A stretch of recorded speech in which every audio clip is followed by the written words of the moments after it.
Muy buenas noches, me presento, mi nombre es Miguel Ángel Andino, soy estudiante de la Facultad de Ciencias Médicas de la Escuela de Medicina de sexto semestre de la Universidad Central del Ecuador. Junto a mí se encuentra la doctora Tania Tapia, quien nos presta su ayuda en esta entrevista que es incentivada por la Cátedra de Humanidades Médicas.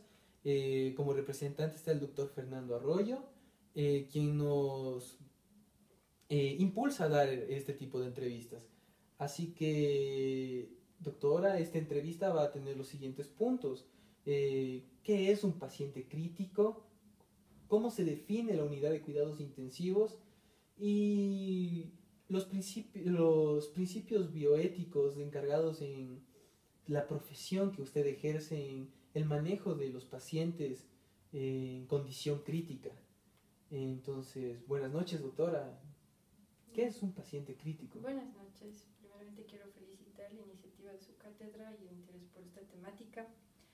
Paciente crítico es aquel que tiene un riesgo potencial inminente para su vida. Tiene de forma general disfunción de un órgano o sistema, y esto es producto de alguna enfermedad o patología que puede ser aguda o crónica y que ocasiona una alteración de las funciones biológicas y que provocan un potencial riesgo para su vida. Estos pacientes necesitan habitualmente un monitoreo estricto, invasivo y tratamientos específicos que se pueden brindar en una unidad de cuidado intensivo.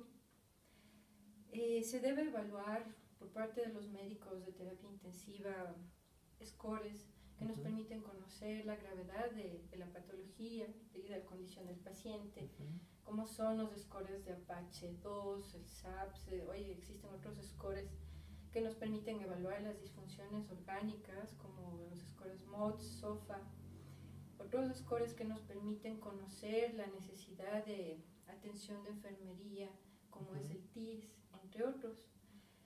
Debemos también evaluar en los pacientes en condición crítica pues la potencial reversibilidad de la función orgánica afectada. Y bueno, esto es de forma general un paciente crítico. La unidad de cuidado intensivo pues es una área específica del hospital que cuenta con personal calificado, entrenado para el cuidado de pacientes en condición crítica y que tiene equipamiento y tecnología propias para el manejo y soporte de las funciones orgánicas que se han afectado. Eso es básicamente y es lo que diferencia a estas unidades de las otras áreas del hospital. Ya. Con respecto a los principios bioéticos, ¿cómo son los principales? Autonomía, beneficencia, no maleficencia y justicia. Con respecto a su entorno de trabajo, eh, ¿qué considera de estos principios con respecto al paciente crítico? Bueno, nosotros tomamos en cuenta los principios de bioética de la medicina en general, ¿no? Como son los que usted ha mencionado. Quisiera conversar primero sobre la autonomía. Nosotros tenemos cierta dificultad en cuanto a que un paciente pueda manifestar su deseo de recibir o no una medida terapéutica. Habitualmente los pacientes en cuidado intensivos tienen alteración de su estado neurológico y es difícil que puedan manifestarlo, pero en este caso es la familia quien nos ayuda a definir si se autoriza o no la aplicación de las medidas terapéuticas. Existen, pues, como usted ya lo mencionó, otros principios como el de no maleficencia. Esto es, pues, como usted ya sabe, aplicar medidas que sean dañinas para un paciente. Nosotros aplicamos medidas terapéuticas protocolizadas que ya están, pues, de forma científica, con evidencia, autorizadas para el manejo del paciente crítico. Son medidas que en algunos casos pues, implican procedimientos invasivos, procedimientos que pueden ocasionar complicaciones, como por ejemplo la colocación de catéteres centrales. A pesar de realizar una buena técnica, una adecuada técnica con un personal calificado, podría haber complicaciones. Pero todo esto se informa al familiar o al paciente si es que éste se encuentra en condiciones de poder entender esto, y pues se requiere la autorización para la realización de estas medidas, pero como le comento, todo esto tiene evidencia científica y cada unidad, cada institución tiene protocolizado por patologías lo que está adecuado, lo que es adecuado realizar con los pacientes. Sí, hay el principio de justicia que es muy, muy importante porque, como usted sabe, las unidades del Ministerio de Salud Pública pues se cuenta con camas muy limitadas, es un recurso muy limitado, muy costoso y la necesidad es muy alta. Por lo tanto, el médico tiene en sí pues el peso de definir, de decidir un ingreso a cuidado intensivo, tomando en cuenta la potencial, como le dije al inicio, reversibilidad del proceso, o sea, si es factible ayudarlo, si el paciente se puede beneficiar de cuidados intensivos, si es que tiene pues una patología que es factible manejarla en la institución, en la unidad, se debe pues decidir su ingreso a la unidad, se debe realizar este análisis, como le digo, tomando en cuenta este recurso que es tan limitado y que es muy, muy costoso también. En otras palabras, o sea, pacientes que son críticos, o sea, y que tienen comorbilidades, estarían en un menor lugar, o sea, en un menor nivel de ingreso con respecto, digamos, pacientes que no tienen comorbilidades, que sean jóvenes. Sí, evidentemente, al menos en las unidades públicas se propende al ingreso de pacientes que tienen expectativas pues, mayores de recuperabilidad. Yeah. Pero de todas maneras, y como le comento, en los protocolos existen los criterios de ingreso, que son una guía básicamente para el profesional para decidir si el paciente ingresa o no a la unidad.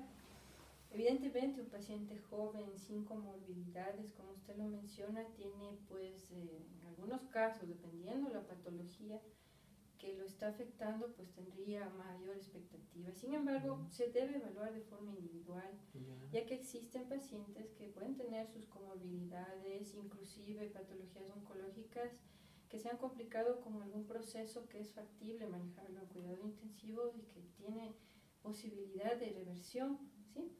Ahora, si bien es cierto, existen pacientes en donde ya el proceso puede encontrarse en tal grado de afección, pacientes demasiado enfermos, como se diría, que puedan beneficiarse de esta área, ¿no?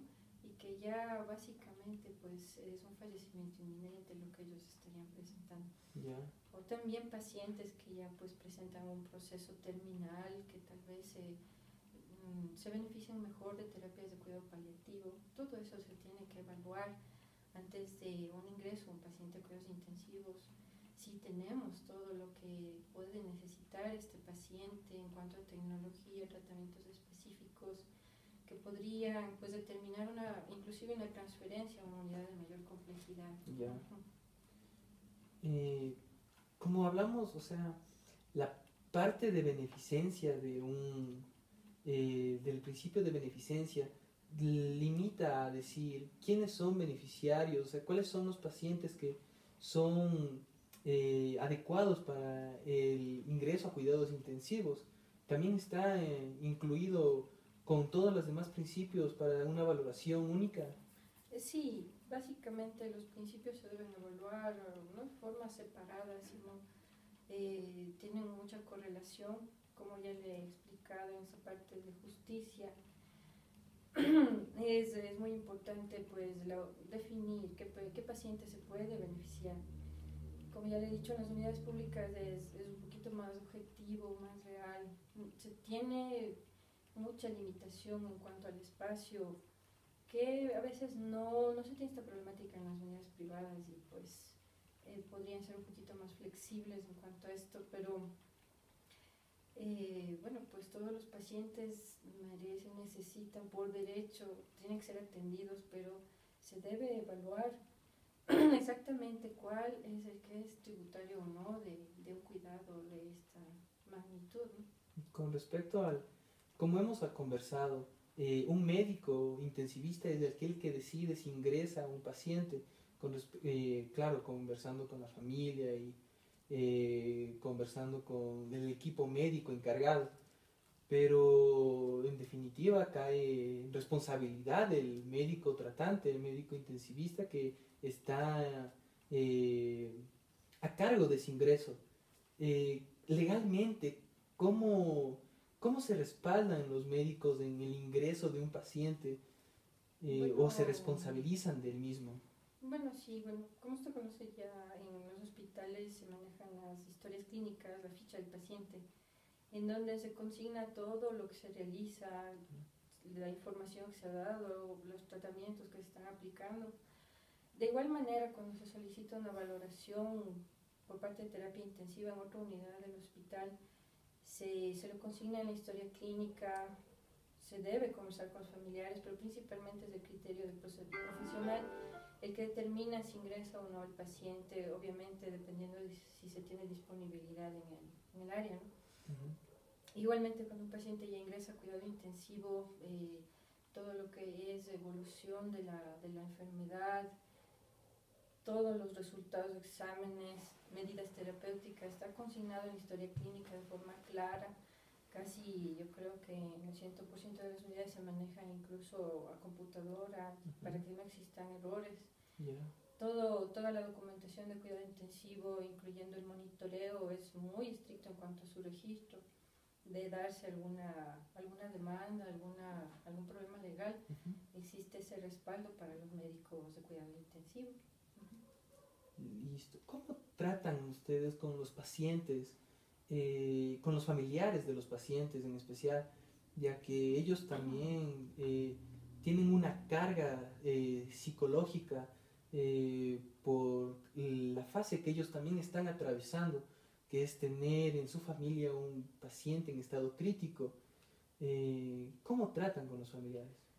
Bueno, a medida de que uno transcurre en la formación de la carrera, va aprendiendo esto de sus profesores, de los otros profesionales, y poco a poco se tiene que entrenar sobre la información a los familiares, sobre cómo realizar la información.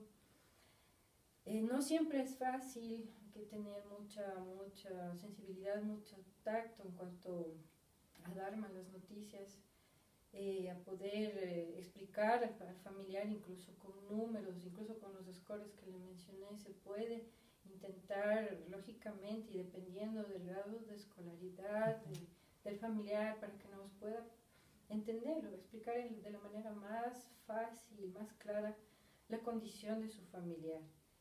De tal manera que pueda comprender la situación de gravedad, lo que puede pasar, las expectativas. Nosotros evitamos dar falsas expectativas en cuanto a la recuperación, hay que ser objetivos, no duros, pero con el mayor tacto posible, pues tratar de llegar a la familia para que no existan malos entendidos. La información habitualmente en las unidades se lo realiza a diario por parte del médico especialista, y habitualmente en las unidades, si ocurre algún suceso durante el turno, es factible incluso comunicarse, ya que son áreas restringidas, el familiar no puede estar presente al lado de su familia, ¿no? de su paciente.